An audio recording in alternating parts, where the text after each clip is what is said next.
Behind us, you can see this home burning, and right there is a wooden gate that is going up. You can hear the popping noise. Yep. And we're going to back up a little bit because that tree is on fire.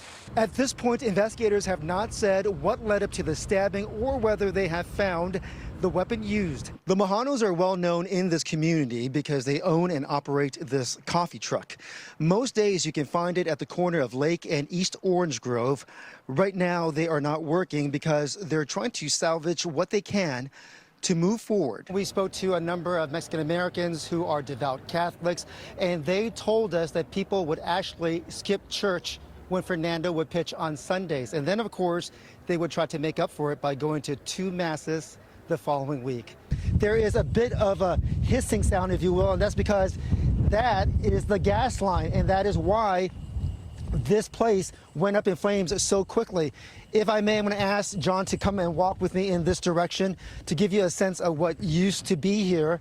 This is one of the garages, and that's a former car. It's completely unrecognizable.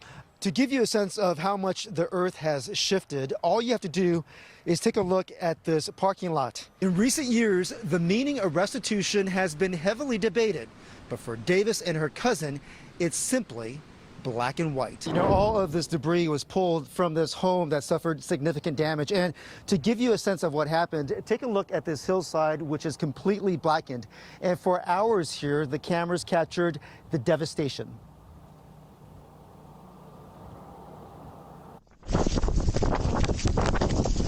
Listen to the wind roar as embers swirled while the Franklin fire exploded on Harbor Vista Drive in Malibu. This was the view from Malibu City Council member Bruce Silverstein's home. Well, when we walked out the door, the sky was red. So we decided we got to get out of here. He and his wife and their dogs initially went down to the Rouse parking lot on PCH, but they retreated to a hotel in Santa Monica to get more distance from the flames early Tuesday morning. We were watching this last night on our Ring camera. The family's cameras also include infrared, which recorded burning brush on all sides of their home. 2 or 3 times I thought my house was going to burn down. Kurt Cam lives next door. He stayed behind after flagging down a fire engine company for help. But all these things were swirling down, and you're standing here, and there's just sparks and embers blowing everywhere, and you think the world's coming to an end. He managed to help the fire crew protect his home, but take a look at the top of his convertible, and there's more damage. You know, this is all gone, and the sides of the car are a mess. This LA County Sheriff's Department SUV also suffered damage on Malibu Canyon Road near Pepperdine University. Along Las Virgenes Road, we came across several hot spots that loosened the soil, causing rocks to fall onto the road. Outside Pepperdine, an aerial bucket brigade as helicopters took turns filling up water from 2 ponds on campus for their airdrops. We just redid this whole wall. Silverstein says he and his wife moved back into their home in March after 2 years of renovations. It had been red tagged after suffering water damage from a broken hydrant nearby. I'm just overwhelmed by the fact that we have to start this whole rigmarole over again. And I'm hopeful we'll have enough insurance money. And Caltrans tells us that the closure that had been on Topanga Canyon Road has been lifted, while PCH between Topanga Canyon and Canyon Dune will stay closed indefinitely. Reporting live in Malibu, Jeff Nguyen, KCAL News. All right, thanks, Susie, because no matter where you go in Los Angeles, chances are someone is upset about the trash in their community, which is why we took a deep dive into city data on calls for service and citations. And we looked at the budget to see if enforcement is being prioritized. Really? Really? This is not a dumpster. This is the voice of anyone who's ever felt forgotten or ignored. Wow, dude, they literally just dumped everything.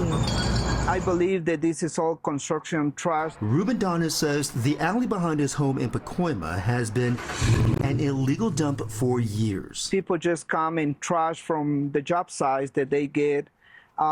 Is that a sink? Here, a sink over here. You can see someone demo either a kitchen or bathroom. He suspects that crooked contractors will charge their clients to haul away trash but pocket the money instead of going to a landfill. During our short interview, we saw 2 trucks, including this man, looking for scraps. But he chucked the 2x4 back after noticing our cameras. Jeremy Mora is a business owner in downtown LA who's had enough of talking trash. I can't help but to notice there are so many plates here. Why is that? There's a whole line of food vendors here on Olympic. His security cameras captured a front loader dumping trash. Then there are people dragging large bins and emptying them in the middle of the street at night and during daylight on camera during business hours with plenty of witnesses. This area is known as Produce Row, where fruit and vegetables that end up on our plates are offloaded off trucks, steps from rats. There are about a dozen rats here, and this stretch is Produce Row. Yeah. What's the impact to all of us? I mean, worst case scenario, these rats get to play with your food. And the pavement here is littered with rat droppings. Why should anyone care about this? It's a health hazard. The problem isn't exclusive to one neighborhood. Look at what happened to a sofa and car bumper when this truck slams on its brakes to allow gravity to do its dirty work. LA's #1 party station. Mega 96.3 FM's DJ Eddie One is a neighbor. Oh man, it was upsetting because she was like entire pieces of an engine. KCAL News analyzed data from the LA City Department of Sanitation. Between 2021 and 2023, calls for service on illegal dumping dropped by nearly 14%, but citation numbers nearly doubled. This year, we were able to get data between January and July, and the citation rate dropped compared to last year's rising trend. In 2022, the city budget added openings to hire 11 environmental compliance inspectors who have enforcement power against illegal dumping.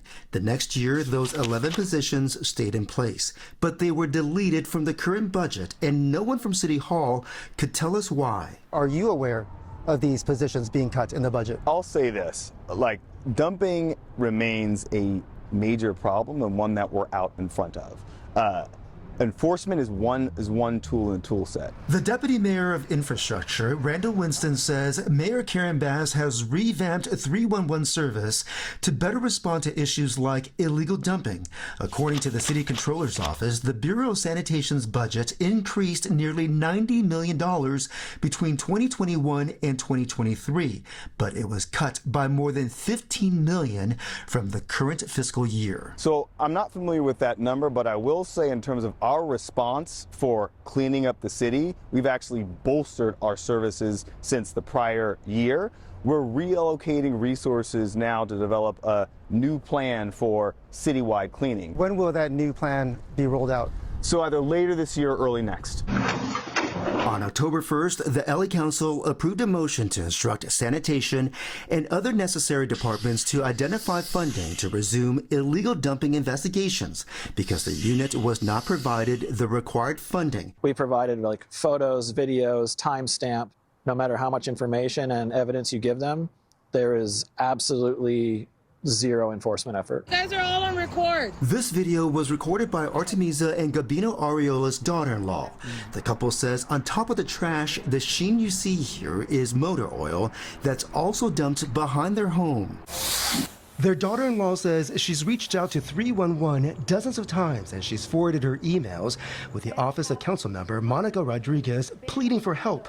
We made numerous requests for an interview in October, but it wasn't until right before airtime that her office sent a statement saying, in part, I take illegal dumping and community cleanliness very seriously, and my team conducts weekly community drives to ensure this area and all other areas in Council District 7 remain clean.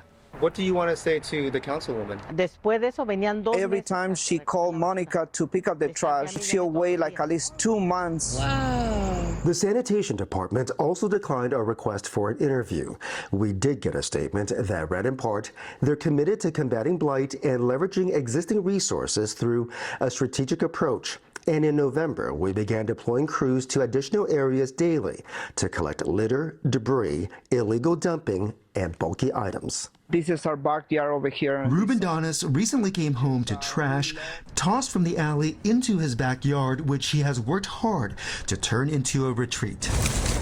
But on the other side of the wall, he often finds syringes left behind by scavengers drawn to the trash. It's sad, but we can, like sometimes kids, like can we have a movie night, just be here with a little popcorn and have the family enjoy, but we can. While his home may be his castle, he says he needs help defending it. Leading up to this report, the mayor's office sent us videos and photos of a cleanup effort she hosted this past weekend. While Ruben Donis tells us he did get a call from Deputy Mayor Randall Winston in mid-November promising more will be done. But Donis says there hasn't been any follow-up. And as for Councilwoman Rodriguez's office, it says it has reached out to the neighborhood we featured, but the people we talked to say they haven't heard from anyone.